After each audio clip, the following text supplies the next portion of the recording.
Ladies and gentlemen, welcome to the 49th Annual National Association of Black Journalists Convention and Career Fair. We are about to begin a conversation with former President Donald Trump.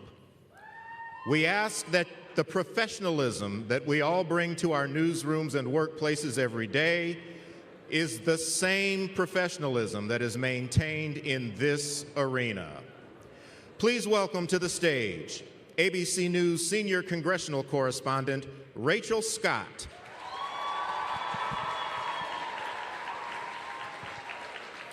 Semaphore political reporter Kadia Goba.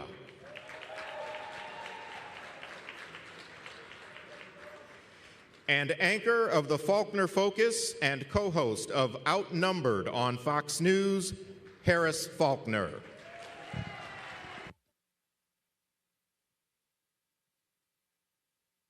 NABJ. Mic's on? Hear me? Here we go. Test, test, test.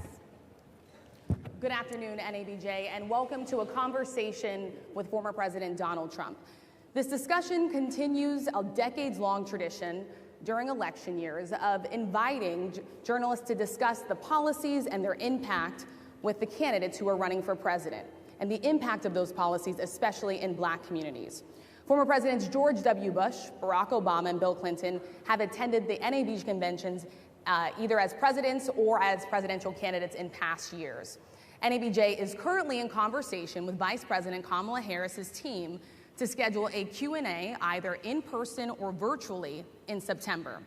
As journalists, we use opportunities like these both to inform our reporting, but also to help voters understand the choices that they face in a consequential and historic election year. NABJ has partnered with PolitiFact to fact-check this conversation in real time. You can access that feed on social media using the hashtag NABJFactCheck. Again, the hashtag is NABJFactCheck. We have a lot to get to, and we do not want to waste any time, so let's bring out the former President of the United States, the Republican nominee for president, former President Donald Trump.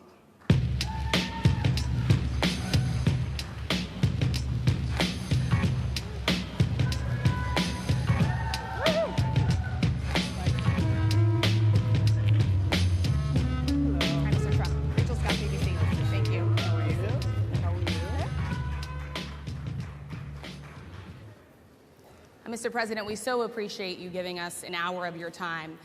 I want to start by addressing the elephant in the room, sir. A lot of people did not think it was appropriate for you to be here today. You have pushed false claims about some of your rivals, from Nikki Haley to former President Barack Obama, saying that they were not born in the United States, which is not true. You have told 4 congresswomen of color who were American citizens to go back to where they came from. You have used words like animal and rabid to describe Black district attorneys. You've attacked Black journalists, calling them a loser, saying the questions that they ask are, quote, stupid and racist. You've had dinner with a white supremacist at your Mar-a-Lago resort. So my question, sir, now that you are asking Black supporters to vote for you, why should Black voters trust you after you have used language like that? Well, first of all, I don't think I've ever been asked a question in such a horrible manner. First question. You don't even say, hello, how are you? Are you with ABC? Because I think they're a fake news network, a terrible network. And I think it's disgraceful that I came here in good spirit. I love the Black population of this country. I've done so much for the Black population of this country.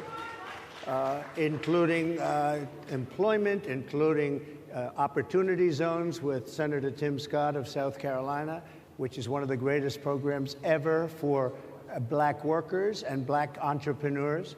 I've done so much, and you know, and I say this, historically Black colleges and universities were out of money, they were stone cold broke, and I saved them, and I gave them long-term financing, and nobody else was doing it. I think it's a very rude introduction. I don't know exactly why you would do something like that. And let me go a step further. I was invited here, and I was told my opponent, whether it was Biden or Kamala, I was told my opponent was going to be here. it turned out my opponent isn't here. You invited me under false pretense. And then you said, you can't do it with Zoom. Well, you know, where's Zoom? She's going to do it with Zoom, and she's not coming. And then you were half an hour late, just so we understand. I have too much respect for you to be late. They couldn't get their equipment working or something was wrong. Mr. President, I would love if you can answer the question on your rhetoric and why you believe I have that answered black the voters question. should trust you with another 4 I have years. been the best president for the black population since Abraham Lincoln. That's my answer. Better than President Johnson, who signed the Voting Rights Act? And for you to start off a question and answer period, especially when you're 35 minutes late because you couldn't get your equipment to work, in such a hostile manner, I think it's a disgrace. Let me just ask a follow-up, sir, and then we'll move on to other questions here. Some of your own supporters, including Republicans on Capitol Hill, have labeled Vice President Kamala Harris, who is the first black and Asian American woman to serve as vice president and be on a major party ticket, as a DEI hire. Is that acceptable language to you? And will you tell those Republicans and those supporters to stop it? How do you define DEI? Go ahead. How do you define diversity, equity, inclusion? Okay, yeah, go ahead. Is that what your definition? That is give me a literally definition the words then. Would you give me a definition DEI. of that?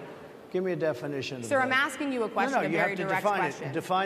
Define it for me, if you would. I just defined it, sir. Do you believe that Vice President Kamala Harris is only on the ticket because she is a black woman? Well, I can say no. I think it's maybe a little bit different. So I've known her a long time indirectly, not directly very much.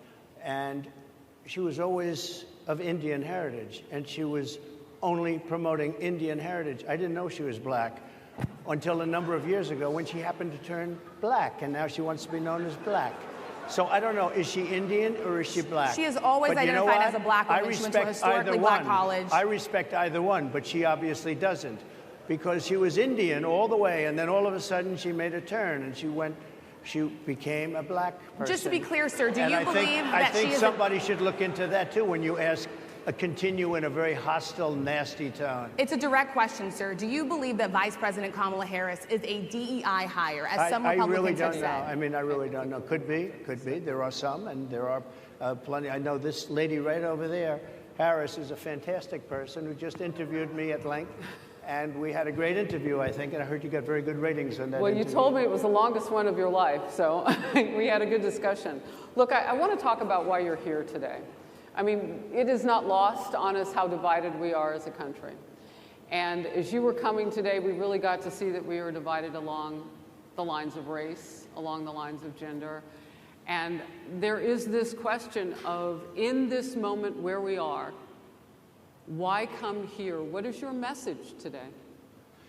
My message is to stop people from invading our country that are taking, frankly, a lot of problems with it. But one of the big problems, and a lot of the journalists in this room I know and I have great respect for, a lot of the journalists in this room are black. I will tell you that coming from the border are millions and millions of people that happen to be taking black jobs. You had the best. What exactly is a black job, sir? A black job is anybody that has a job. That's what it is. Anybody that has a job. All right. And Mr. President, they're taking the employment away from black people. They're coming in, they're invading. It's an invasion of millions of people, probably 15, 16, 17 million people.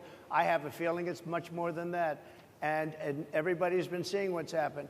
The first group of people, the black population, is affected most by that, and Kamala is allowing it to happen. She's the border czar. She's the worst border czar in the history of the world. There's never been a border czar like this. She's never even essentially been. She said she was there once, but not the right part of the border.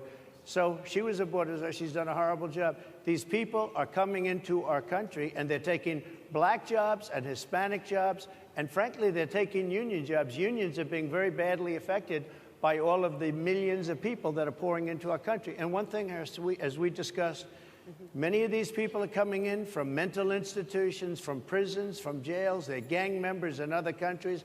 Other countries are setting loose their prisoners. They're opening up their prisons and their mental institutions, and they're taking their bad people, drug dealers, gang members, and they're bringing them into the United States. And by the way, their crime rate is going down, and our crime rate is going to be a disaster. Mr. President, I want to get into how you address some of the issues with black communities. And I say that plural because we live in communities of color that are different. We're not all the same. We don't vote the same. We don't think the same. True. It's not monolithic. So as you come here today, I want to talk about something that bursts. And this is the weight of the inflation on this country right now. The nonprofit Money Management International recently released data from its mid-year analysis that we have found a 52% rise in people who are seeking counseling for being in credit debt. They're paying for food that is sky high on their credit cards, and now they can't pay that off. The credit counseling nonprofit MMI, as I said, is saying now that they've seen surges that they haven't seen since we were in a pandemic of people in financial trouble. Much of that falls on the shoulders of single moms, single black moms, when you look statistically. Yeah.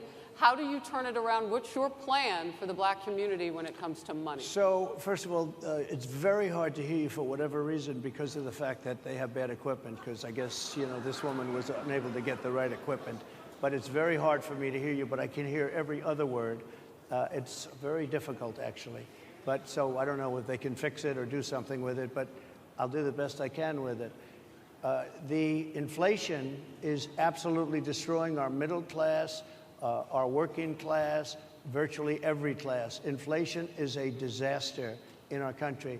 Inflation is a country buster. It breaks every country. And we had, in my opinion, the worst inflation we've had. They say it's 58 years, but I think it's much more than that. It's been devastating. And if you just take a look at a lot of things they don't include, like interest rates. Interest rates went from 2.4% to 10%, and you can't get the money. People can't buy houses. They no longer have the American dream. Young people, young black people, they don't have the American dream anymore. They can't buy a house. They can't borrow the money because of the cost of the money. They can't buy it because of the cost of housing, because of the cost to build it, because of inflation. Inflation is a disaster, and it's destroying our country. And it's destroying the black community probably as much or more than any. What's your plan? You know what we have to do? We have to bring down the cost of energy, and that's going to bring down the cost of inflation. This was all started with a bad energy policy by Joe Biden. By the way, just if I might, I was running against a man named Biden. You probably saw that. And he was losing very badly in the polls, and then he had a rather bad debate. I would say it was a bad debate. I would say it was one of the worst debates in history, and his poll numbers crashed. And instead of saying, you know, let's keep going and maybe something happens the other way, they said, oh, we're going to replace him. Let's just replace him. That's like you're in a fight, a prize fighter's in a fight. He's not doing well. You say, let's bring in another fighter. So our whole campaign was steered toward him, and now we have to steer it toward him. But ultimately it's the same because they have bad policy. They have policies of open borders, unbelievable open borders, horrible energy policies. They want to get rid of, as you say, gasoline in cars. They want to get rid of oil. They want to get rid of efficient heating. Mr. President. Environmentally, what they're doing is killing our country. They're absolutely destroying our country. But the inflation is the thing that's hurting the black worker, the black population, and every other population within our country. Inflation is the worst it's been, I think, in over 100 years, and they'll fact check it. They'll say it's only 58. Whatever it may be, they don't add all the numbers. They don't add the really bad numbers, and you can check that too. But inflation, Harris, is absolutely destroying this country and the people in our country. Yes, Mr. ma'am. President, can I ask you another question Yes, that is also impacting black Americans? And that's very clear now. Good. I'm sorry? It's very clear. I hear you. Okay. So Sonia Massey, someone from Illinois, an unarmed black woman, was shot the other day in her home by a deputy sheriff. The deputy has since been charged with murder. You've said police would get immunity from prosecution if you win. Why should someone like that officer have immunity, in your opinion? Immunity? Immunity. I don't know the exact case, but I saw something, and it didn't look good to me. It didn't look good to me. Are you talking with the water, right? Yeah, well, police unions are not backing this person either. Okay. But again, why would... They're going to be charging the officer. I guess they're charging the officer. So why should he receive immunity? Well, he might not. I mean, it depends. It depends on what happens. I'm talking about people that are much different cases than that. We need people to protect ourselves. And by the way, in Chicago, as an example, a few weeks ago, July 4th weekend, they had 117 shootings and 17 deaths. Nobody wants that. Nobody wants that. We need to have our police officers have the respect and dignity back. In this particular case, I saw something that didn't look good to me. I didn't like it. I didn't like it at all. So can you get a little more specific back to the immunity question? Who would make those well, right now, for the most part, people are protected by their unions, by their police unions, or by their police departments. But I'm saying if I felt, or if a group of people would feel that somebody was being unfairly prosecuted because the person did a good job maybe with crime, or made a mistake, an innocent mistake. There's a big difference between being a bad person and making an innocent mistake. But if somebody made an innocent mistake, I would want to help that person. What would those exceptions be? What would determine an innocent mistake? You go after somebody and it's a very close call and it's very dangerous. And you know, they have, the policeman's life and woman is a very difficult thing because sometimes you have less than a second to make a life and death decision, and sometimes very bad decisions are made. They're not made from an evil standpoint, but they're made from the standpoint of they made a mistake. So I want to follow up really quickly. I find it interesting because you do talk about reining in prosecutors, especially when it comes to prosecutors that are prosecuting you. Why doesn't that skepticism apply to law enforcement? Well, I've been prosecuted because I'm a political opponent of two people that have weaponized our justice system. I've been prosecuted. I just won the big case in Florida. Everyone said that was the biggest case. That was the most difficult case. And I just won it. Now, Biden has a similar case, except much worse. I was protected under the Presidential Records Act. Biden wasn't, because he wasn't president at the time. And he had 50 years worth of documents. And they ruled that he was incompetent, and therefore he shouldn't stand trial. And I said, isn't that something? He's incompetent, and he can't stand trial, and yet he can be president. Isn't that nice? Mr. President, but they released him on the basis that he was incompetent. They said he had no memory, and he was a nice old guy, but he had no memory, and therefore we're not going to prosecute him. I won the case, and it got very little publicity. I didn't notice ABC doing any publicity on it, George. We covered you extensively, sir. I'd love to move over on to different topics. I didn't notice you do any publicity on it at all. I won the case, the biggest case. This is an attack on a political opponent. I have another one where I have a hostile judge. We have you for a limited time, sir. I'd love to move on to different topics. No, excuse you. You're the one that held me up for 35 minutes, just so you understand. If we can move on now to the state of the race, sir, I want to get back to the campaign. Senator J.D. Vance is your running mate. He's had a lot of controversy lately, and I want to read you a few things that he has said in the past. He said the Democrats running the country are a bunch of childless cat ladies who are miserable at their own lives and the choices they've made, and so they want to make the rest of the country miserable too. He's not talking here about how great it is to be a parent. He's attacking what he says are the choices people are making to not have children. Did you know that he had these views about people who do not have children before you picked him to be your running mate, and do you agree with him? No, I know this.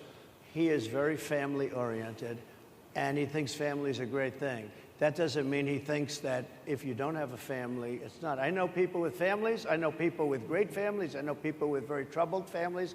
And I also know people with no families. They didn't meet the right person. Things happen. You go through life, you don't meet the right person. But he's not just talking about families here. He also says that people that don't have children should get less votes than those that do. I'm just speaking for myself. Is that your campaign position? I'm position? speaking for him, too. He strongly believes in family, but I know people with great families. I know people with not great families that don't have a family, and the people without the family are far better. They're superior in many cases, okay? He's not saying they're not. What he's saying is that he thinks the family experience is a very important thing. It's a very good thing. But that doesn't mean that if you grow up and you grow older and you don't meet somebody that would be wonderful to meet and would have been good, that that's a bad thing. He's not saying that. My interpretation, you'll have to ask him, actually, but my interpretation is he's strongly family-oriented. But that doesn't mean if you don't have a family there's something wrong with it. Just Mr. one last President? point, and then we'll move on. Just one of the bedrock principles of American life is one person, one vote. Senator J.D. Vance has suggested that someone who has children should have more votes than a person who does not have children. I just want to be clear here. Is that the position of your campaign? Well, no, but it's not something I have ever heard before. I can tell you this. Right now you have illegal aliens coming into our country, many from prisons and many from mental institutions, and they want to give them votes. I don't think they should have votes. They came into our country illegally, and they're taking the vote away from all of the people in this room that have been here a long time, that have worked hard, that in many cases, and you'll see this happening, if I'm not elected, you're going to see it happening. If I am, you're not going to have any problem. But you're going to see it happening a long time. You're going to see the people in this room and people outside of this room are going to be losing their jobs to people that have come into this country illegally. Mr. President, can we stay with just kind of the state of the race right now? Because I felt like that vice president question, candidate question was right in there with that. So let's talk about J.D. Vance for a little bit. He's had some stumbles out of the gate. I don't know if you're hearing what we hear as reporters, but it's been a tough couple of weeks for him. Why did you choose J.D. Vance? Why did you choose him? And I'm having a hard time hearing, too. I chose know him everybody because, out there can, but it's hard I'll tell to you hear. why. I chose him because he's a very strong believer in work and the working man and woman, and especially the working man and woman who have been treated very unfairly, because you have many of them in this room. But you have many of those people, they were treated very unfairly. They worked very hard and they were treated unfairly. He wrote the book that became a bestseller. The movie became a smash hit. He's a very smart guy without the benefit of having a family that has contacts, like a father that was well connected. He got into Yale Law School. He graduated in 2 years from Ohio State, summa cum laude. I mean, you take a look at, his career has been an amazing career. He started off at a level with a difficult family situation, very difficult with the mother and the father and everything else. He ends up going to Yale Law School and was one of the top students, became the head of the law journal. I mean, that's an amazing thing. He's a 4-year, he was in the military with great distinction for 4 years, got out, went into business, became successful in business, very successful in business, actually, did public offerings and other things. And I have to believe in that. I mean, he's somebody that was born in a rough situation. Most of the people know that situation because it was very well documented in his book. And I have a lot of respect for somebody that can get into Yale and become one of the best students in Yale, that meets a young woman at Yale who was also outstanding, and they get married, they have a beautiful family. But he had he's made himself an amazing life. He then goes to Ohio, lives in Ohio, and he had my endorsement. That helped. But he wins the Senate. He becomes a United States Senator. So he's a United States Senator. And so, Harris, like I respect you for your success, I respect people for their success. The reason I asked the question is because the last time you and I sat and talked was the day that you were shot. We'd been together for much of that day. You left to go to Butler, Pennsylvania, and we didn't know what was next. Yeah. And 2 days after that... I cannot understand. Your microphone I know, is so it is really hard for me to understand it's just, you, too. I can understand you perfectly. Because she's closer. I can understand you. Happy to hear that, sir. But I can't really understand, Harris, I have a few more questions. because of the distance, and the mics are really in lousy shape, but I cannot understand Are you asking a question? what you're saying. So what I wanted to say was the last time we spoke, you said some words that were prophetic because I asked you who you wanted to choose for vice president. Yeah. And you said normally it really wouldn't matter what they would bring. You choose somebody that you think has a future, that sort of thing. But you said these words 3.5 hours before an attempted assassination on your life. You told me that bad things happen, Harris. And that's why this decision is important this time. Bad things happen. You said it twice. When you look at J.D. Vance, is he ready on day one? Does he what? Ready on day one, if he has to be. I've always had great respect for him, and for the other candidates too. But I will say this, and I think this is well documented, historically, the vice president, in terms of the election, does not have any impact. I mean, virtually no impact. You have 2 or 3 days where there's a lot of commotion as to who, like you're having it on the Democrat side, who it's going to be. And then that dies down, and it's all about the presidential pick. Virtually never has it mattered. Maybe Lyndon Johnson mattered for different reasons of what we're talking about, not for vote reasons, but for political reasons, other political reasons. But historically, the choice of a vice president makes no difference. You're voting for the president, and you can have a vice president who's outstanding in every way, and I think J.D. is. I think that all of them would have been. But you're not voting that way. You're voting for the president. You're voting for me. If you like me, I'm going to win. If you don't like me, I'm not going to win. I'm going to get my J.D. Vance question in. J.D. Vance? I'm going to get my J.D. Vance question in. To your point and to Rachel's point, he, has a lot of opinions about childless women like myself or divorced people like yourself. Do you think, well, I mean, my point but at is least here. It was said in a friendly manner. My point is, do you think the Republican Party is getting a little bit too judgy about people's lives when you think about abortion or when you think about what J.D. Vance is saying? I don't think, look, I think that the Democrat Party is really the one that has the problem. I think they're radical on abortion because they're allowing abortion in the 9th month. They're allowing the But death. I think it's they're about allowing freedom, the right? death of a baby after the baby is born, based on the governor of Virginia. Based on the governor of Virginia, they're allowing the death of the baby after it's born. They're allowing abortions in the 8th and 9th month. Well, Democrats have denied. I think they're right. And I think the Republican Party is actually much less. I think I've made them much less radical, perhaps, but the Republican Party, what we're doing is bringing it back to the states where everybody wanted it. Democrats, Republicans, liberals, conservative, everybody wanted abortion brought back. They didn't want Roe v. Wade in the federal government. They wanted it, everybody. But the majority of Americans oppose Roe v. Wade being overturned. They don't know about this. Right now, they're voting. It brought it back to the states. Now, I happen to believe in the 3 exceptions. Ronald Reagan believed with rape, incest, life of the mother. I do. I think most people do. I think most Republicans do also. But if you take a look, right now they're doing, it's an amazing thing, out of the federal government, it's in states, and people are voting. And I will say, Ohio is, let's call it a more liberal version, has been approved. Kansas, the same thing, a little bit surprising to a lot of people.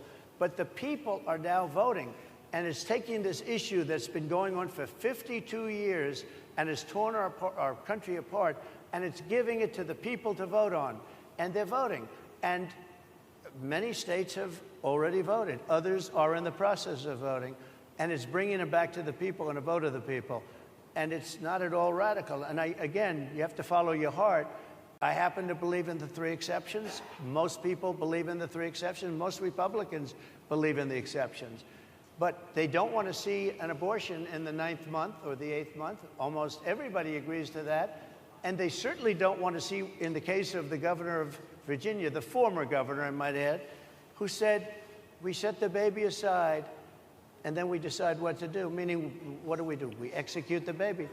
That's a radical, horrible position. And some people want that. I don't want it. Most people don't. Thank you. Can I just pivot really quickly to another question about, you brought up health, Harris. You're an active man. We see you golfing all the time, but if you win, you'll still be president at 82, which is older than Biden is right now. But not mentally. Look, mentally. Here's the question. He's shot. But most people. Would you consider? Most people. I know many people in their 80s and their 90s that are in great shape. Some of our greatest leaders. You look at throughout the world history. The greatest leaders, some of the greatest leaders in the world were in their 80s. But here's the question. Would you consider stepping down if you felt that your health was declining? Or would you? Oh, absolutely. And who would make, I think I'd know. How would you make that decision? I think I'd know. Look, if I came onto a stage like this and I got treated so rudely as this woman treated me. Oh, my goodness. And I'm fine with it because she was very rude, sir. Very rude. That was a nasty, that wasn't a question. She Sir, didn't ask me a question. question. She gave a statement. That wasn't a question. I repeated your answer the statement, sir, question. actually. You said you would. You would Oh, make that absolutely. decision If to I step thought down. that I was failing in some way, I want people to be sharp. I'll go a step further. I want anybody running for president to take an aptitude test, to take a cognitive test. I think it's a great idea. And I took 2 of them, and I aced them. Well, can got I them. just- I took 2 of them. But let me ask you. Yeah. I would like to have people running for president, and I don't mean because they're 75 or 85. I think anybody running, I'd like to do it. People say it's not constitutional. I would like to have something passed where you can do it. I think we should know. I mean, I've watched what's happened in the last couple of years under this gentleman, and our country is a mess. We have inflation. We have the millions of people falling in. We have Afghanistan, which was the worst, most embarrassing moment in the history of our country. What he has done to our country, and her too, what they've done to our country, she has been a horrible vice president. She's considered the worst vice president in the history of our country. Mr. Don't mean to President. interrupt you, but would you consider taking the cognitive test Mr. President. I would love to and do make it. it public? Well, I've already taken 2 of them, but I'll do it again. Mr. I President, suggested- how do you While you're intend to... I suggested, Harris, that let's take one. I said, Joe and I will go and take a cognitive test. Now, I'd do it with her, too. I would do it with her also. You know what? She failed her law exam. She didn't pass her law exam, so maybe she wouldn't pass the cognitive test.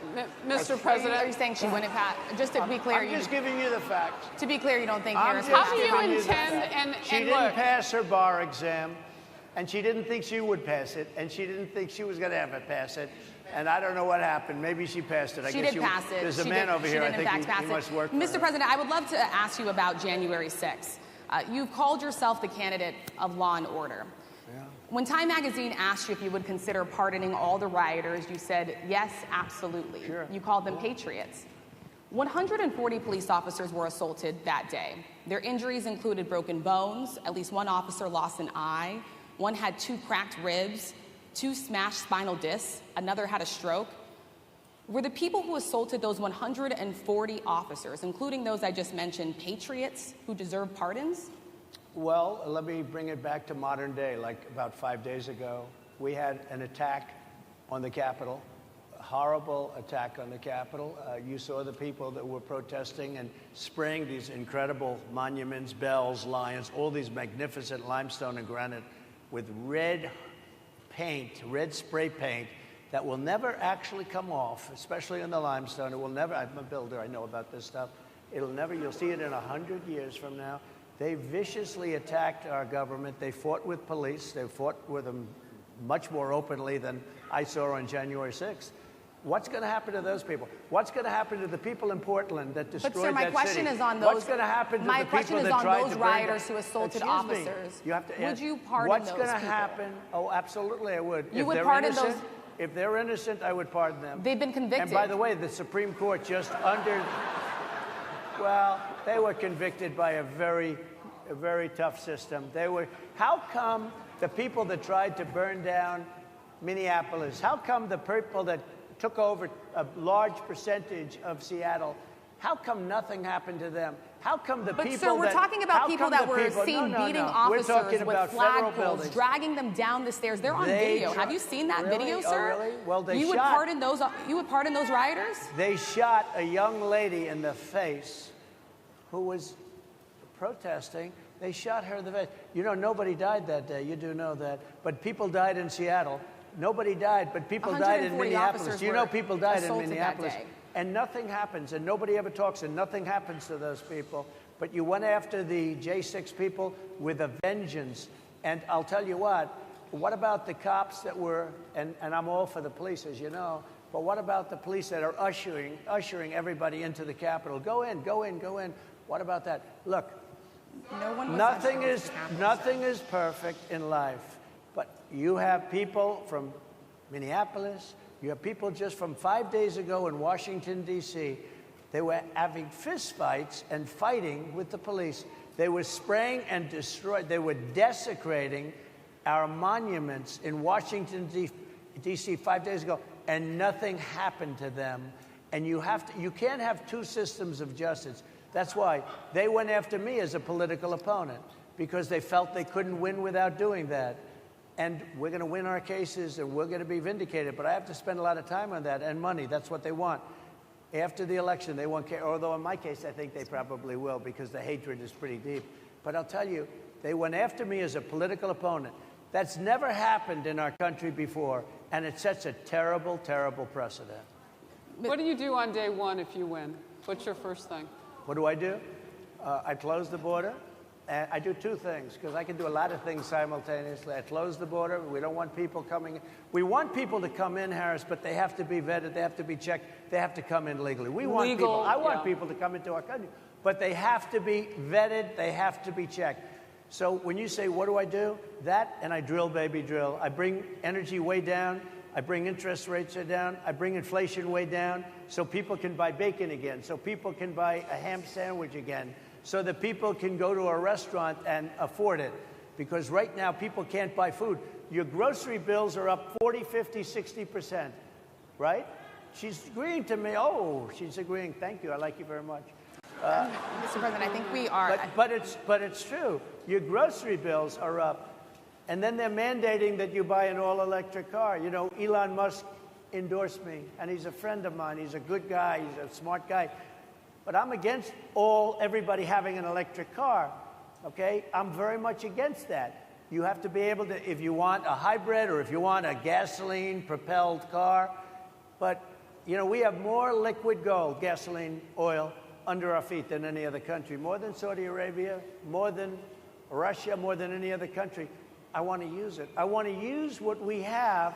I want to bring down prices, bring down costs, and I also have to stop the invasion. And remember, they're taking your jobs. These people coming in are taking your jobs. Project 2025. I think we have to leave it there by the Trump team. All right. So leave it. That is the last word. Thank you so much, Mr. Trump, for coming today and joining us. Well, thank you very much. They've been telling us. Thank you. Thank you, everybody, very much. Great honor. Thank you, Mr. President. Thank you. NABJ will email about details regarding the conversation with Vice President Kamala Harris in September. Thank you. Thank you very much. Thank you, sir.